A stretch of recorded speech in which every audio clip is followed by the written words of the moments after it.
Good evening, everyone. Welcome to another episode of Unscripted and Unchained RPG Review. I am Game Master Bloodworth, and as you can see by the graphics, today's video I am going to be delving into an area that, if you have been following my channel for any extended period of time, you will know that I don't often go into mainstream tabletop RPGs. I generally stick to OSR or independent games, and actually, Daggerheart, being produced by Darrington Press, would actually might fall into an independent publisher. But yeah, Daggerheart is certainly something that would normally not be in my wheelhouse, and the reason why I decided to pre-order this, and the I'm expecting the physical copies to actually come sometime early next week. So I ordered this on its opening day, so 2 days ago, and I'm expecting it in as early as the 27th, next Tuesday. So very quick turnaround if that's the way that it actually plays out. So really excited about it, and the reason why I decided to delve into this is because I have no experience with Blades in the Dark, and from what I understand, that game system has a lot of influence upon Daggerheart and where Daggerheart has kind of gone in its design. And so this gave me an opportunity to actually look at something that is fresh and yet built on a game system that has been around for quite some time that I have very little experience with. So it's cool. I purchased it for the purpose of um, gaining experience and learning about new systems out there that I've been unfamiliar with. So without further ado, I am just going to do a first look, a preview of the PDF in its release version. So I know for quite some time people have probably had, the beta version of it for probably close to a year, and I have heard that there's very little differences between the two. So, but this is my first real look at it. So here we go. So, and I'm just going to be doing a very brief overview. Once I get the physical copy in hand, I'm going to do a video talking about the quality of the physical copy. But in the meantime, I'll be going over this and and just digging into it for the first time. So let's take a look at the team. So Spencer Stark. Now, I'm sure he's been around for a while. He's probably done several different projects. The first time that I really came across him was for Candela Obscura, and I took a look at that game and some of the free materials of that game, like the quick start guide for Candela Obscura, and that game never felt like it was quite completed. So I'm hoping that, and I'm assuming that this is going to be much more complete. So we have Spencer Stark. Then we have the additional game designers are Carlos Cisco, Rowan Hall, John Harper, Matthew Mercer, Alex Ubaldi, and Mike Underwood. Obviously, Matt Mercer, everyone has heard of Matt Mercer before. He has I'm going to say he has a good grasp of what makes for a good fantasy RPG. Um, John Harper obviously it was the original creator of Blades in the Dark. I'm kind of surprised he is not listed earlier than that, although they might have done alphabetical order here. Yeah, it appears that they did. So anyway, additional writing, and I'm not going to go through that whole list there. Uh, Same with the development editors. Let's get to some art. Art direction by Anthony Jones. And I will be taking a look at the art in pretty good detail. Additional graphic design, John Harper and V. Hendro. Consultants, I'm not going to dig into any of that unless I see a name that really does jump out to me, and so far none have. Lead artist is Sean Ellis. Cartographer is Marco Maps Bernardini. Cover art by Matt Wilma. Limited edition cover was done by Dominic Mayer. The card backs by Simon Pape or Pape. And then a whole slew of additional artists. And let me see if any jump out to me. There's so many. So I'm not going to jump into this too much. Session Zero Tools. So they do have Lines and Veils by Ron Edwards, and they have the X Card and Cats. I've never heard of Cats. I am not a big fan of. I'm a big fan of Session Zero. Not necessarily a big fan of Safety Tools. So here we go. So the contents, we're going to look at the introduction. So welcome to Daggerheart. Using this book, what do you need to play? Player principles, and then a table for all. I'm sure that will be the, that will be the bullhorn for. Well, we'll see. Like I said, my first time looking at this. Classes, I'm just going to jump really quick to this. And classes, we have the Bard, the Druid, the Guardian, the Ranger, the Rogue, the Seraph, the Wizard, the Warrior, the Sorcerer, the Warrior, and the Wizard. We have Ancestries, which will probably be the races, obviously. Community, be interesting to see what that is. And then additional player guidance. And then I will go into further detail into the rest here, but then we're going to have Chapter 2, Playing an Adventure, Flaw of the Game, Core Mechanics. That'll be interesting to read, though. What is the flaw of the game? I usually don't see that kind of a thing. HP and damage thresholds. I'm just looking for things that stand out to me. Advantage and disadvantage. Domain cards. So yes, this is played along with a deck of cards as well. I'll be interested to see what other kind of game mechanics that I've seen elsewhere mixed in with this. Chapter 3 is running an adventure. So introduction, core guidance, core GM mechanics, making GM rolls, and so on. And I will go through each of these chapters in separate videos so that I can really focus on them. Adversaries and environments. Choosing adversary stat blocks. I'd be curious to see how many adversaries there are. It doesn't appear like there's not a lot of page count in adversaries, but we'll see. Then Chapter 5, Campaign Frames. Campaign Frame Breakdown. The Age of Umbra.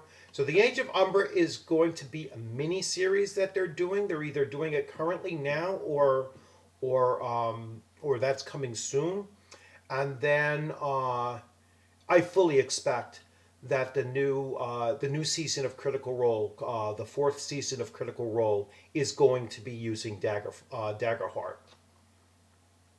Appendix is domain card references, character sheet, additional sheets, campaign frame maps, and index. Some of that will be interesting to see as well. So let's go into the introduction. So Daggerheart is a collaborative fantasy role-playing game of incredible magic and heroic adventure. During your journeys, you may find yourselves rubbing elbows with nobles to investigate and stop an assassination plot, delving into an ancient dungeon to prevent an apocalyptic creature from breaking free, sailing across a vast ocean to face a terrifying sea monster, or preventing a precious relic from falling into the hands of a dangerous enemy. No matter the adventure your party embarks upon, Daggerheart provides the tools to tell a story that is both heartfelt and epic. What is a tabletop role playing game? I am going to gloss over that. The heart of the game, what kind of role playing game is Daggerheart? All right, so let's focus on here. Daggerheart is a heroic, narrative focused experience that features combat as a prominent aspect of play. The system facilitates emotionally engaging, player driven stories punctuated by exciting battles and harrowing challenges. The game takes a fiction first approach, encouraging players and GMs to act in good faith with one another and focus on the story they are telling rather than the complexity of mechanics. The rules provide structure when it's unclear how actions or moments will resolve within the story. The system takes a free flowing approach to combat to avoid slowing the game down with granular rounds. It doesn't rely on grid based movement for maps and minis. These aspects coalesce to create a game that allows for the terrain and map building that miniature based systems are known for while facilitating a streamlined narrative experience for players. If you're looking for a TTRPG that tells heroic fantasy stories with a modern approach to mechanics, focus on both epic battles and emotional narrative of the characters who fight in them, you've come to the right place. Daggerheart also utilizes an asymmetrical design, meaning that it plays differently for GM than it does for the players. Players roll two 12-sided dice for the PC's standard actions, including their attacks. The GM can make most moves without dice, but they roll a 20-sided die for the adversary moves that require a roll. This asymmetrical design is intended to help all participants contribute to a memorable experience for everyone at the table. The heart of the game. In Daggerheart, you and your fellow players all take turns describing what your characters do. The GM determines the consequences of those actions, then guides the group into collaboratively evolving the narrative because of those consequences. When the rules call for it, and when a situation demands, you'll roll dice to inform what happens next. Depending on the result of the roll, the events of the ongoing story will unfold in new and unexpected ways. There is no winning or losing in Daggerheart in the traditional gaming sense. The game is a collaborative storytelling experience where the goal is to play out an incredible story together. Even if the characters fail to achieve their goals right away, make big mistakes, or even die, they never lose. If a character dies, the party can look for a way to bring them back to life, or that player can make a new character for the party to meet along their journey. If the group fails to stop the villain from enacting a terrible plan, they might face the consequences of failure and try to make it right. If they succeed, they may triumphantly win the day, or they might anger or embolden an even stronger enemy who retaliates. No matter what happens during the story, as long as you're working together to craft a narrative that is fun and exciting to everyone, you've already won. All right, so I kind of like that. I mean, it's basically saying that sometimes like some old school people might balk at the idea of that. Oh, there's no winners or losers, which implies sometimes that everybody wins, right? Or there's no real failure here. So they are at least telling us that character death isn't a loss. Character death is just an opportunity for the story to take a turn in a different direction than what was possible before that character dies, and that's the only thing. There is role playing to be had in character death, and the story does not necessarily end with a character's death. I'm a little bit just reticent to harp on the idea of bringing back dead characters. I prefer not to. I prefer to allow the adventuring party to learn how to move on after a significant character death, and and then continue their adventuring, incorporating whatever new character that player brings into the story as well. So yeah, I like the general tone of what this is laying out. Touchstones.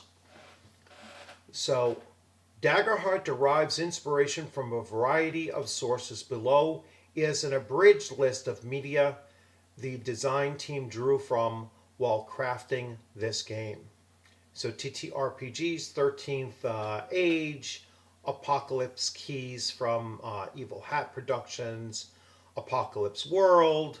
I'm sure that they'll get to Dungeons and Dragons from the Cipher System from Monty Cook Games, Dishonored from Modifius, Dungeons and Dragons from Wizards of the Coast. I'm surprised they didn't just say Dungeons and Dragons in general, but okay. Let's see, we have Flea Mortals from MCDM Productions, For the Queen, for Darien Press, their own. Genesis from Fantasy Flight. Let's see if anything really jumps out to me. I mean, most of this is things you've heard of before, most likely. You have Paizo for Pathfinder for Paizo. Nothing really jumps out at me as being like it shouldn't be on the list, or I can't believe they missed something on there. Let's see, books. The Song of Ice and Fire by George Martin. We have Lord of the Rings, obviously, The Wheel of Time, The Wizard of Earthsea, and that's it. All right. Films and television: The Dragon Prince, The Legend of Vox Machina, their own, Lord of the Rings, The Witcher, Guardians of the Galaxy, and The Dark Crystal. I would certainly put a lot of other films in there.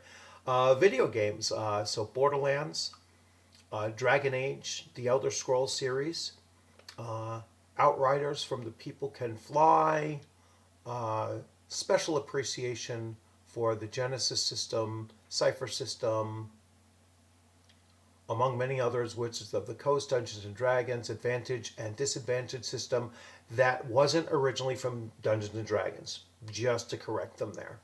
All right, that was originally from Monty Cook, Into the Odd, if I recall correctly.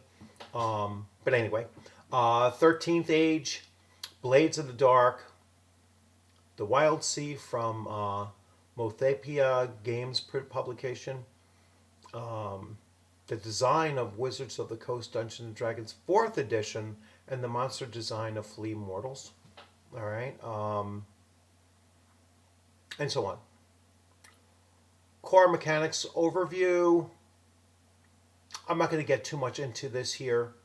I kind of described it already, right? That the players are using 2 dice, 2d12s. Your duality dice and your damage dice. The duality dice are 2 different colored 12-sided die that represents hope and fear. These dice embody the fate of the world as it affects on the character's success. Your damage die corresponds to the weapon or spell that you're wielding. When you roll to see whether your character succeeds or fails as a task or challenge, you roll your duality dice and take the sum of the results.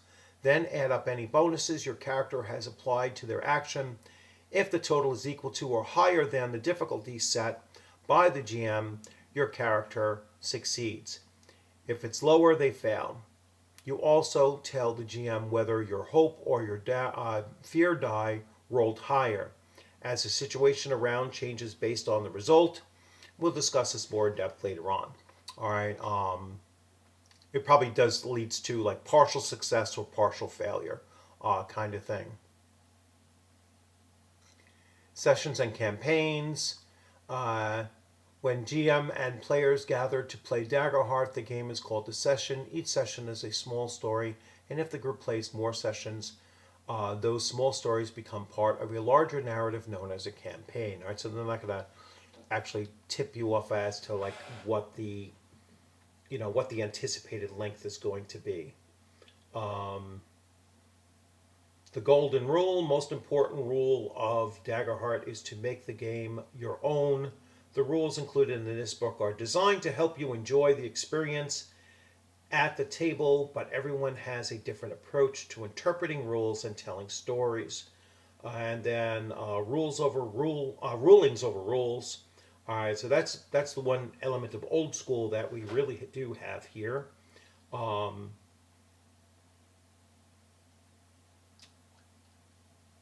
okay, then using this book, I am not going to jump into that.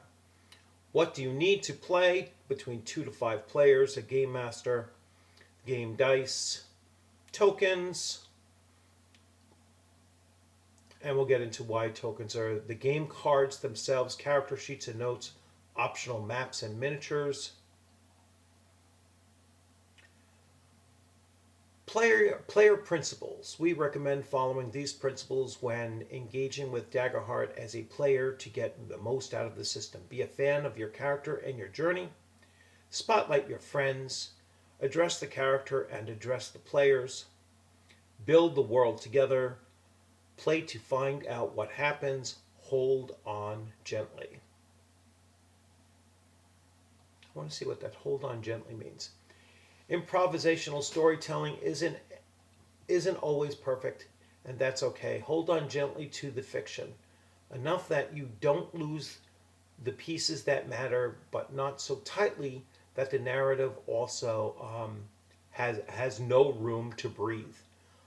Let yourself make mistakes and make changes. Smooth the edges and shape them to fit the story, even if the story beats don't go the way you expect, or a sudden twist catches you by surprise.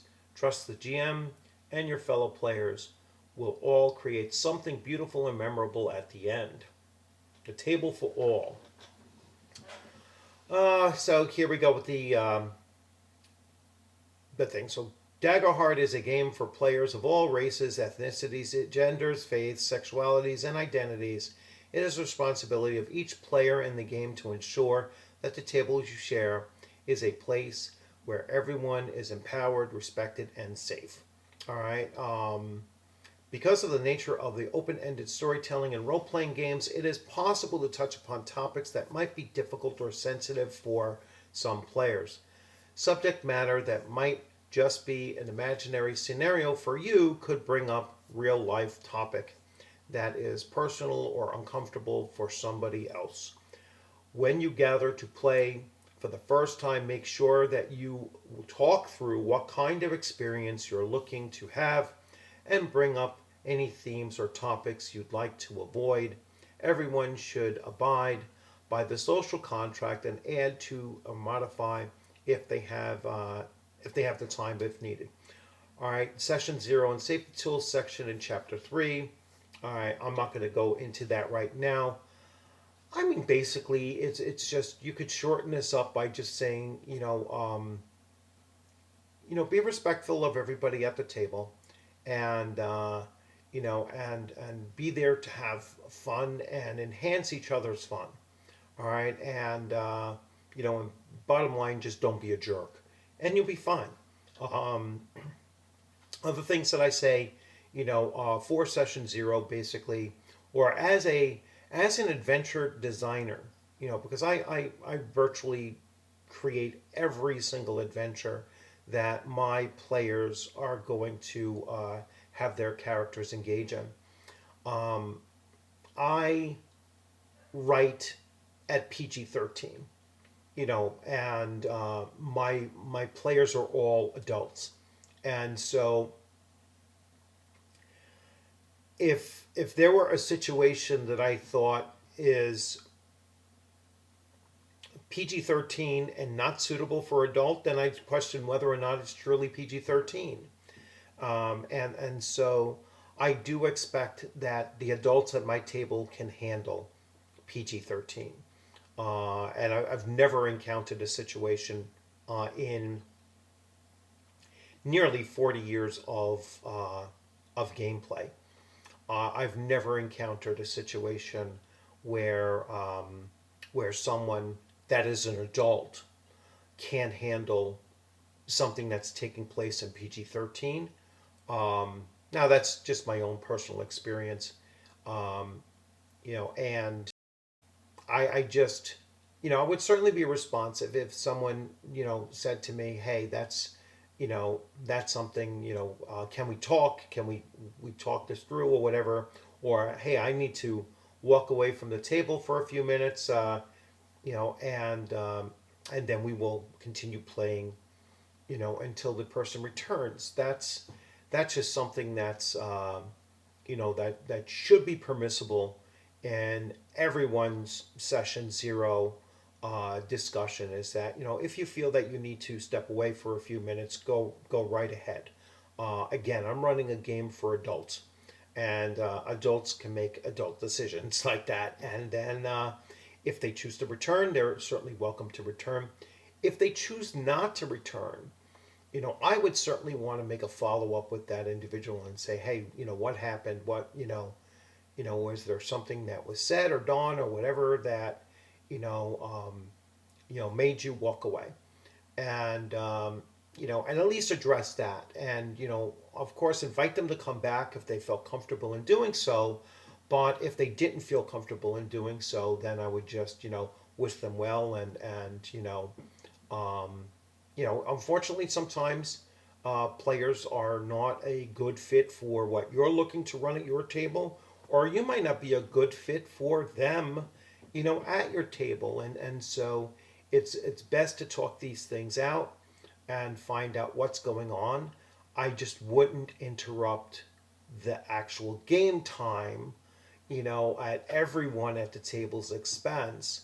I'd rather have that discussion privately, and then hopefully we can sort things out and the player will return to the table. But if not, then we'll make do in the meantime until we get a replacement at the table. Or sometimes we just run with a fewer number of players. So again, I don't have a big worry about this as setting the wrong tone for a game system. But again, that chapter 3 section, I'll probably just gloss over and just look at the one that I've never heard of before, the one safety tool I haven't heard of before, but the rest, for the most part, I would just move on without really spending too much time with it. So I will go into chapter 1 at a later time, probably once I receive my physical copies. That's when I will dig in a lot deeper with this. But but so far, I mean, it's reading okay. I'm haven't gotten into any of the nuts and bolts of the actual game, so I'll see where that goes with it.